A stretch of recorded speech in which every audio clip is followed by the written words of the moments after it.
like any player, I come in here and watch film in my office by myself a lot.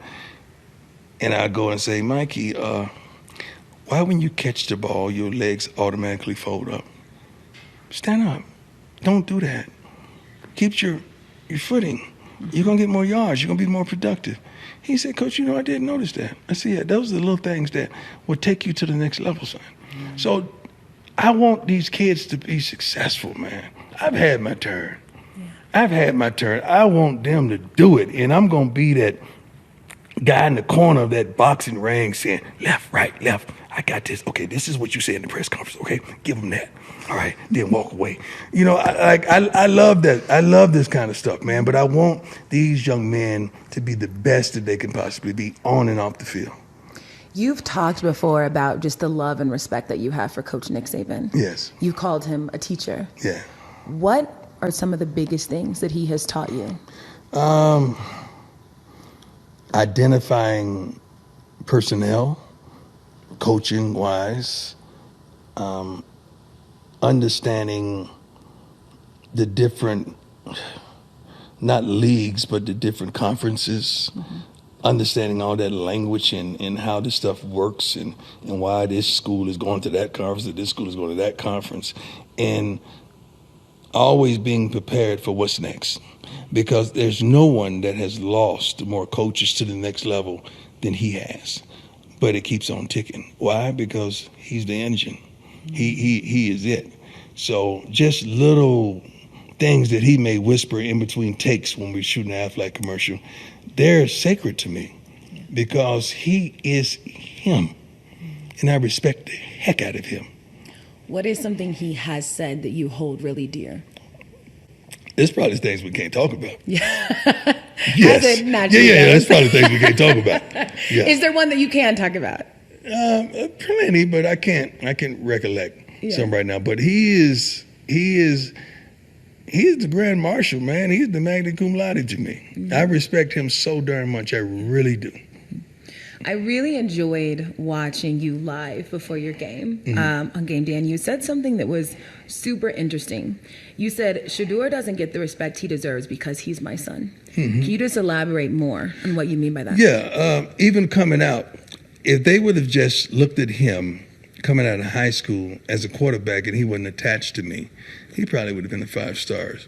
Not that stars matter. It matters to kids. It don't matter to coaches. Mm-hmm. And if they would have looked at him just by his ability and disconnect him from me, even when he's at Jackson, they was like, oh, my God, this kid mechanics are unbelievable. His completion percentage, I mean, his touchdown to interception ratio is crazy. I mean, he's thrown 70 touchdowns in the last darn 2 years, and he started every game of his college career. They don't look at that. Mm-hmm. That's his son.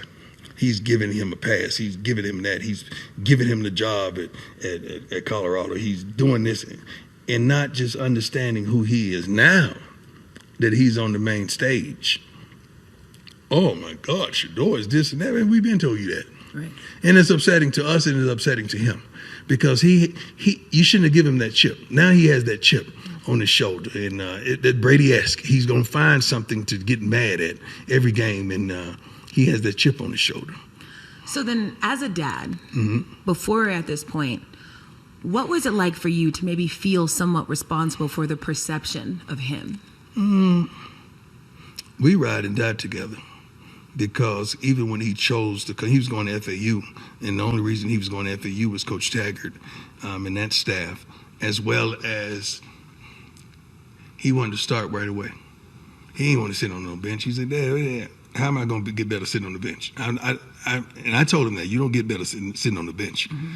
So he wanted to start right away because he could have went to any place, Alabama, any place he desired to go, but he wanted to start right away.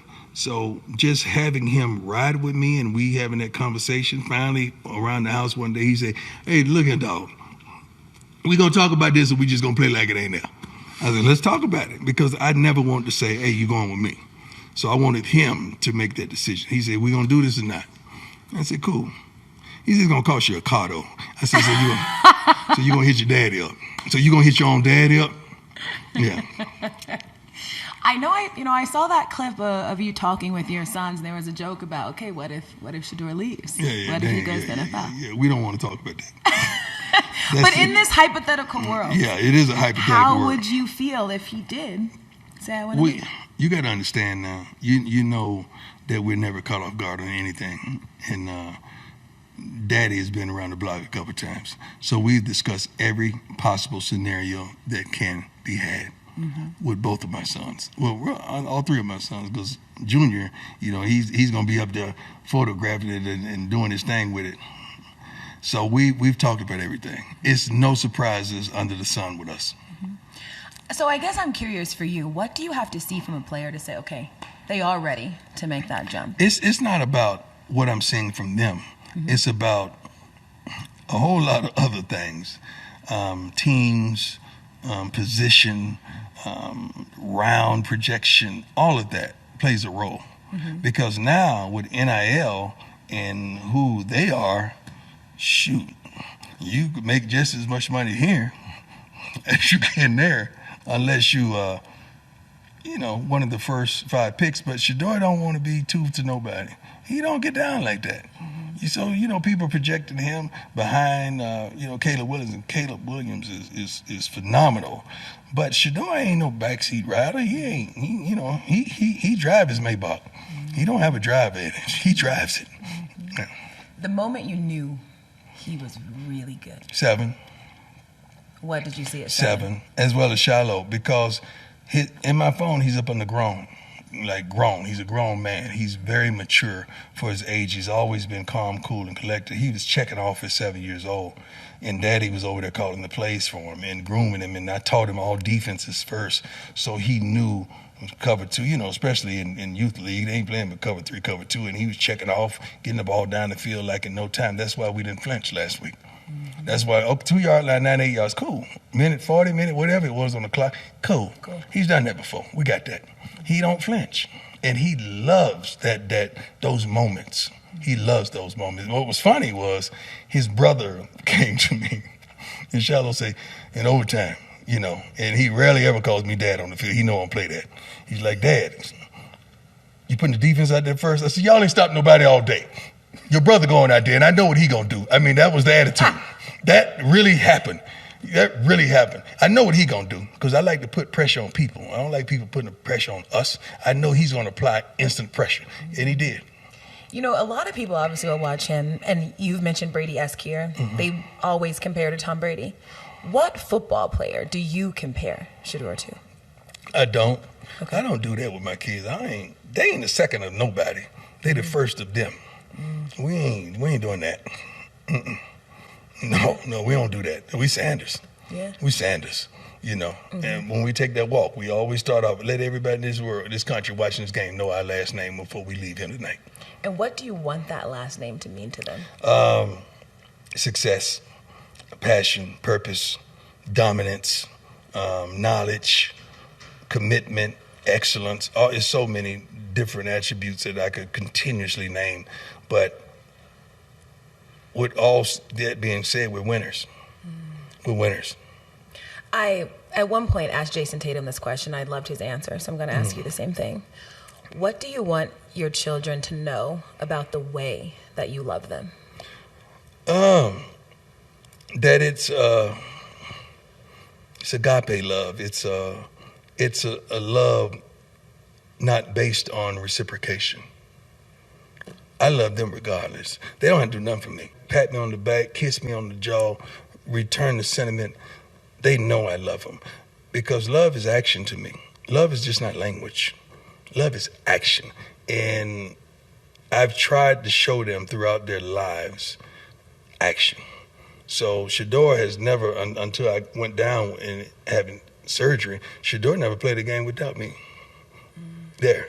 Shilo only played without me when he went to South Carolina. But I've coached him football, baseball, basketball all the way through, all the way up. Taking them to school in the mornings, picking out all their clothes, doing everything. Baby girl, I could braid some hair too. Don't get me wrong. Don't play with me. I'm from Florida. I believe you. Yeah, I could get down. So just in teaching them how to be a man, how to be a man. And we get so criticized of African American fathers by not being there. So when we have fathers that are there, and when I see them about, even on social, I give them love. I give them the flowers right then because I love it. I absolutely love it and I adore it. But my kids, I've always said, I'm not perfect, but I'm darn sure present. I'm darn sure present. Absolutely. You believe that? You know, one thing when I was growing up that my parents would always do is tell me about the mistakes that they've made, the things about them that they don't want me to be like, and also the things about them that they do want. What are things about yourself you